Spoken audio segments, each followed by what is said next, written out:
Rita Hunt, an officer with the Washington, D.C. police force. You walk the beat down on Capitol Hill. If you had your druthers, would you be in a squad car or walking the beat, literally, every day?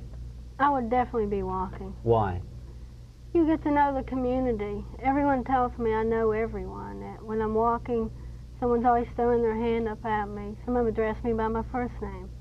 So I do like walking. You come on, you get a better perspective of what's going on in the neighborhood, the people who are messing up in the neighborhood. You can get closer to the people, find out what's going on. How long have you been doing that? Been walking for about 6 years now. This concept can be summarized generally as community policing, and also to talk about that is Donald Cahill. He's the National Legislative Chairman for the Fraternal Order of the Police.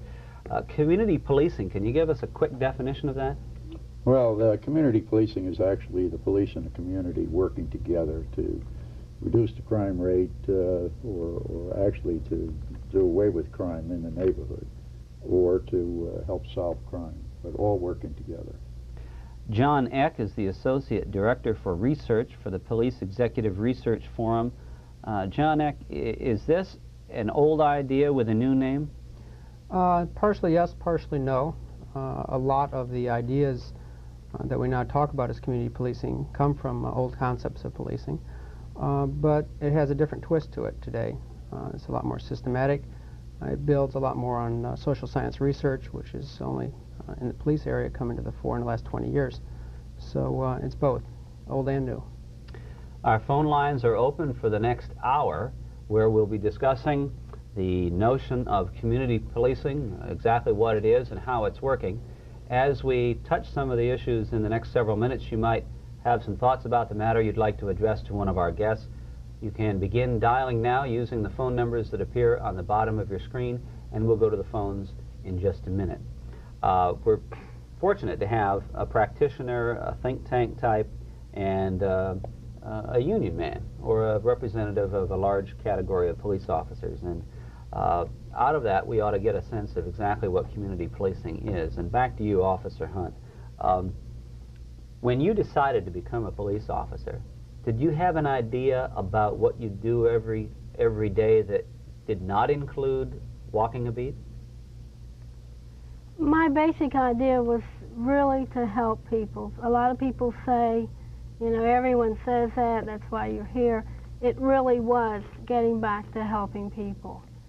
And yeah, I had that idea. Is there any early reports about how effective community policing is? Donald Cahill. Bruce, it takes a while for the results to come in. This is not something that you get the results back overnight. As a matter of fact, when you just start the program and get the citizens involved and get the officers involved and the mid-level managers involved, it tends to spark a lot of extra work for a lot of people. And it's a long time before the results start coming in, because this is not going to be something that can be worked overnight. John Eck, what's the history of this idea? Well, there's several histories. One, I think, the most important history starts in 1969 with an article by a gentleman named Herman Goldstein from the University of Wisconsin Law School.